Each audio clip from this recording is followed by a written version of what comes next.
How's it going, everyone? It's Comrade Polko, and today we'll be hitting you up with some NFC East content. The last few days, we've gone over the AFC in its entirety, how I felt about them, each of the teams, and now we can go in depth into the NFC. Now let's jump right into it. Dallas Cowboys. They're interesting. I'm not sure how I feel about them, or I guess I've been actually strong about how I feel about them. I don't think they're as good as everyone puts them up to be. No, I'm just going to be blunt about that. Since Des Bryant's departure, they have no real passing options. They didn't try and get one. It seems like they're going to be almost a Jaguars type team where they rely on running and defense. Their defense is going to be interesting. I believe Sean Lee is going to be gone at the end of his contract because that's Leighton Vander Esch's. He's coming in, just take that. Or at least that's my opinion. They got DeMarcus Lawrence on the franchise. Or I don't know if I believe they did not sign a deal with him. They got rid of Orlando Scandrick. So I don't believe their defense is going to improve this year. I don't think it's going to be better. Their offensive line is better than last year, but it's still not premier like it used to be. It's great still, but it wasn't the best of the best. So I put them. I don't think they're getting top 2 in the division. Maybe 3 or 4, but and it's not necessarily a bad thing. I feel like they could benefit from 1 or 2 more low draft picks, like a 8 to a 12 pick. Get some of the top tier 1, tier 2 pick talent. Just that way they get all the get a few more spots filled out. That way they can ramp up all the way into it. The New York Giants. I really like their team. They got 2 solid receivers. Odell Beckham. He wants to prove his contract. He's worthy of a quarterback contract, so he's going to be working hard this year. Sterling Shepard. He's been a solid 2 for them. Let's see. Nate Solder. Injury prone, but good. Will Hernandez, they got on a steal. Eric Flowers has kind of been a flop, but overall this line has gotten a hell of a lot better. Evan Ingram, I like this amount of weapons they have is absolutely ridiculous. They got Saquon Barkley. With this line, this is immensely better than what he had at Penn State. As long as Eli Manning is feeling comfortable, they can easily throw. They could easily put up and be one of the most productive offenses in the league with the sheer talent they have at the skill positions. They got B.J. Hill. I do not know too much about him, but Damon Harris is an absolute monster. And Dalvin Tomlinson, I believe he's at. Let me double check that. I believe this was a Bama player. No, I don't think he was a Bama player. My bad. But he's pretty solid for them. Alec Ogletree was a good addition. I believe it was an overpay for what they got him for, but he's still solid. Olivier Vernon, solid. They got Lorenzo Carter. Now, everyone was really hyped about Roquan Smith, and I do believe the hype is deserved for that. But Lorenzo Carter, every frame you see Roquan Smith on his highlight reels, Lorenzo Carter is right next to him. I feel like Lorenzo Carter was a sneaky, really good player. Janoris Jenkins, good.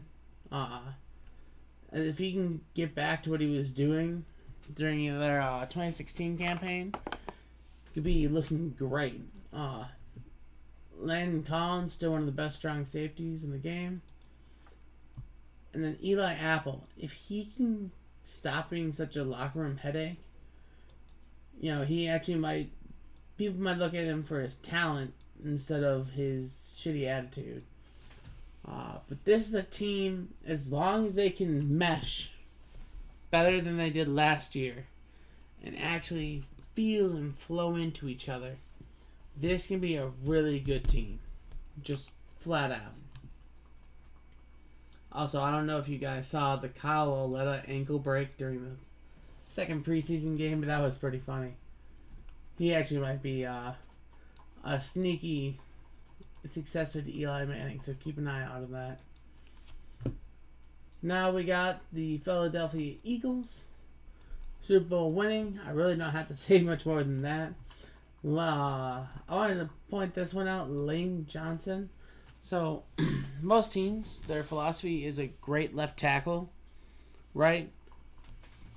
Because, in general, the best pass rusher lined up on the left. Therefore, the left tackle had to be good at pass defense. Well, it has come to the attention of defensive coordinators that's been the trend. So they just shifted him to the right. So the left tackle was still really good, but the defensive ends were just blowing off the ball and demolishing them. So not only do they have Jason Peters, who admittedly is a good left tackle, but they have Lane Johnson, a freaky, he is a freak in nature. He should not exist, according to the laws of nature, in my opinion. But he is just a textbook example of one of the best tackles in the game right now. He went against premier talent all of last year and did not let a single sack come from his side. The middle is as good as well. They got Alshon Jeffrey. I want to see him improve just a bit more. Nelson Aguilar. He looked bad his first 2 years, and last year he actually kind of lit it up. So good for him. And this is just a new guy. They need some depth, but they have the coaching staff and the quarterback play to make what seems to be one good player and one decent player turn into great and good.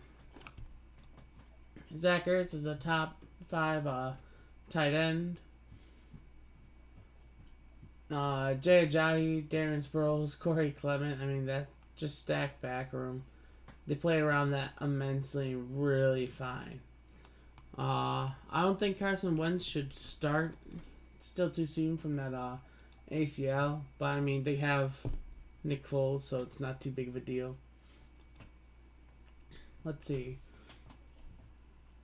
Their line is just absolutely ridiculous. The fact that Haloti Ngata is a backup just shows you how stupid this line is.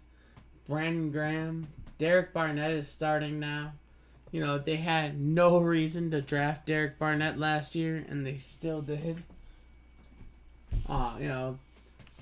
Because they have, if you still look, they still have Chris Long. They still have Michael Bennett. They still have Brandon Graham. But then also getting this, it just adds a whole level of depth. It's insane. They have alright corners. Jenkins is great. I like him a lot.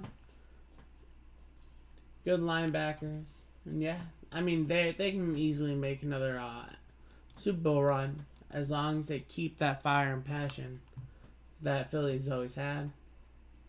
Now, Washington Redskins. I've always been a little bit of a hater. I've just never seen them do great things whenever I've really paid attention to the league in my past. They have Paul Richardson. He's on the decline a little bit. Jamison Crowder, he wasn't bad at all, actually. He was actually pretty good. I liked him. He just had an injury at the beginning of the year. And he started to light it up a little bit towards the end. I mean, this division is stacked with great left tackles. They got Alex, and the rest of the line is pretty okay. And pretty decent. Do not know how their tight end play is, though. I really feel bad. Darius Geis, he had flame, he had fire. I know a lot of people had doubts about him, but I mean, everyone liked him. His work ethic, everything was great. And then he had to pull his ACL, which is a horrible shame, So, Alex Smith, personally, he's 34. He's declining a little bit. He might be on a decline just because his run game won't be there this time around. And he has a little less dynamic play calling, I would say. On this side of the ball, fantastic pick. So their line is getting shaped up to be monstrous. You got Josh Norman. How old is Josh Norman now? Let's see. Josh Norman is now 30. So I don't know how viable he will be in the next few years. Not a terrible pick right here. In the 4th round, that's some good talent. Developmental, or at least depth. But, yeah, this could be... Their defense is alright. Their offense will have to carry them. They just need... Over the next few years, I think they should... These 2 years, try and get lower draft picks. And try and get the 8 to 12 range. To get another big name or two, in order that when they get them, they can skyrocket. Because they got Daron Payne. That was a fantastic pick. They got Jonathan Allen. That's a fantastic pick. But you cannot have a 6th rounder and a 5th rounder be starting on your lines. Normally that doesn't equivalent, over the span of the NFL, the best lines are normally all high draft pick value. And all proven, at least. Coming out of the draft. Or if they had fallen, like in my previous video with Maurice Hurst and the Raiders, he's a 5th rounder, but he's a 1st round talent. Or Arden Key was a 3rd round pick, but a top 10 talent. So, well, that'll be it for our NFC East journey and my feelings on all the teams. So, if you like, give us a thumbs up and subscribe, and I'll get you guys next time. Take it easy.